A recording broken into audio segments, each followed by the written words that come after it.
The world is a strange planet, made of strange people, strange places, and strange events.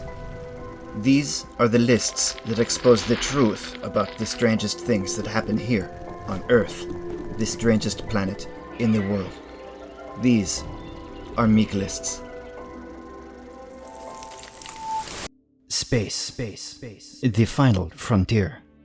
We are well aware of the voyages of the Starship Enterprise and its 5-year mission to explore strange new worlds, to seek out new life and new civilizations, and to boldly go where no man had gone before. But while the original Star Trek series did not meet this 5-year voyage quota in terms of years on the air, the legacy and the extended franchises spun from this series have lived well beyond that initial half-decade and far into the 21st century. In fact, 6 new Trek series are about to be or have been introduced since September of 2017, effectively doubling the total number of produced Trek shows over the years to 12, meaning that in 5 years we've accomplished what took our grandparents nearly 50 to pull off, so suck it, boomers. But as modern lost media rabbit holes become popular on the internet and newly discovered caches of old footages are being digitized for the first time, the 2020s are becoming a heyday for media sleuths the world over. Coupled with drafts of unused scripts, writer's notes, and early design sketches, these bits of footage can help us put together a better picture of so-called lost episodes that almost ended up on our screens, but were abandoned due to one reason or another, ranging from potential cost to worrying character decisions to simply being, as some fans call them, batshit insane. 5 lost episodes of Star Trek that were nearly canon. Number 5. The Trouble with Treble. Original series. In response to a distress call, Captain James Tiberius Kirk pilots the Enterprise toward Deep Space Station TR-808, where he discovers a hidden signal interwoven within the SOS. This signal is a plea for help, but is being broadcast at a pitch and frequency too high for human ears to recognize. Thankfully, Spock, an alien, uses the points of his alien ears to tune out white noise and adjust his hearing in order to understand the message, then translates for the rest of the crew.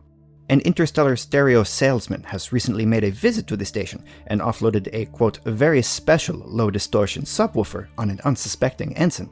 It turns out that the subwoofer manages to remove all distortion from the bass notes it plays by not playing any bass at all, and only playing the high-pitched noises generally reserved by so-called tweeters, which is what my Grandma Mahanahan used to call Twitter back in its early days. Miklos! She would shout, waving about the wooden spoon she was using to stir whatever happened to be on the stove at the time. I have posted new goulash photos on the tweeters, and want to know how many re-likes I have. A tiny stabilized black hole sits at the center of the subwoofer, absorbing all bass noises and releasing only increasingly high-pitched echoes of the audio it should be playing. The device has already begun a takeover of all audio systems on the station, and if not for the Enterprise and her alien, Spock, would have soon prevented a discernible distress signal from ever being broadcast again. Kirk adjusts some knobs, engages the station's bass boost, redirects power to the amplifiers, mates with a local station alien, and takes back off into the stars. Afraid the episode was just too far ahead of its time, Gene Roddenberry, Star Trek's creator, pulled it after only a day of filming. Number 4. Me, Myself, and I, Borg. The Next Generation.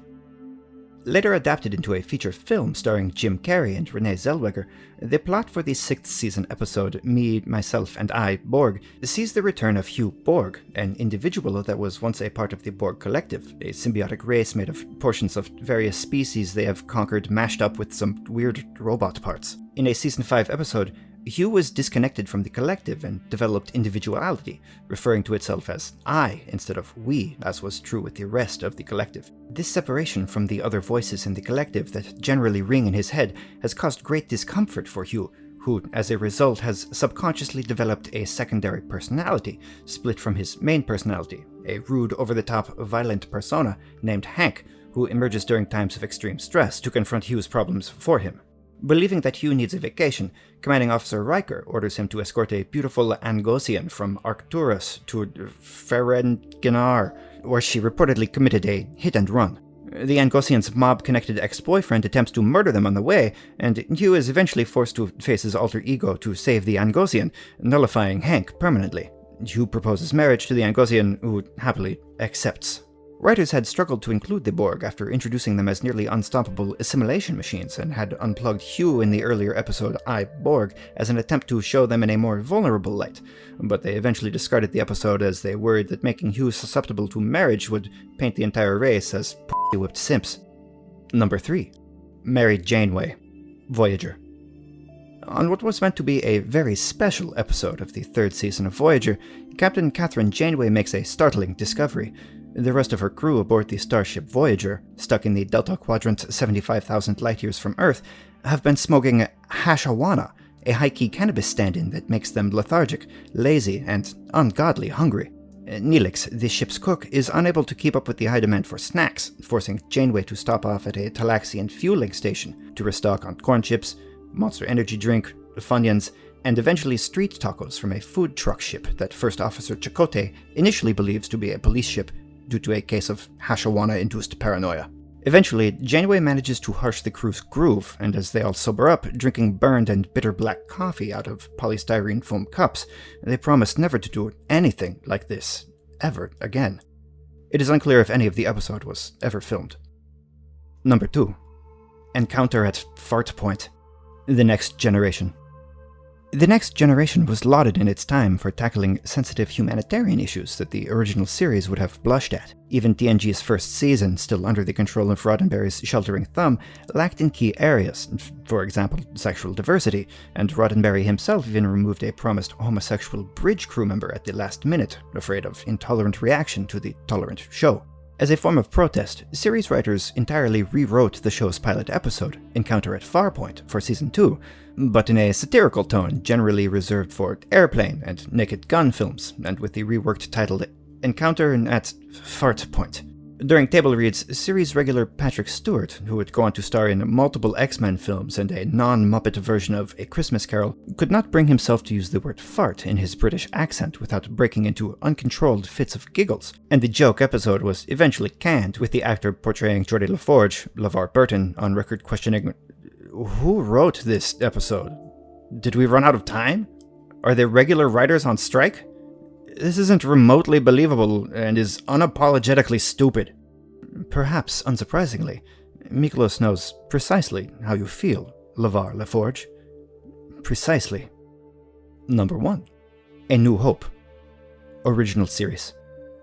Taking place a long time ago in a galaxy far, far away, the plot of the original series episode A New Hope centers around Starship Captain Luke Skywalker joining a group of freedom fighters battling the evil Galactic Empire, a tyrannical ruling body that has taken most of the galaxy as its subjects. The episode's narrative focuses on Luke's attempts to impress Princess Sister, a woman he won't learn he is related to until the following episode, and the efforts of this rebel alliance to destroy the Empire's ultimate weapon, the massive space station known as Moon Exploder.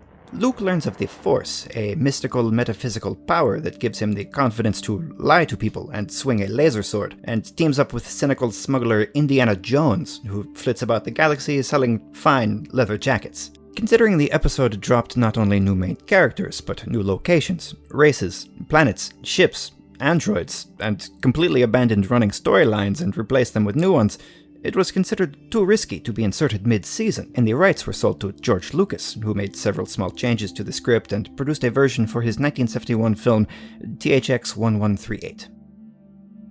What TV show lost episodes would you like to see Miklists tackle in the future, Mahanahan fans? And do not forget that next week, Miklists will be on a 1-week hiatus, so that we might record the lost episodes of our shows that may or may not exist to be uncovered in the future.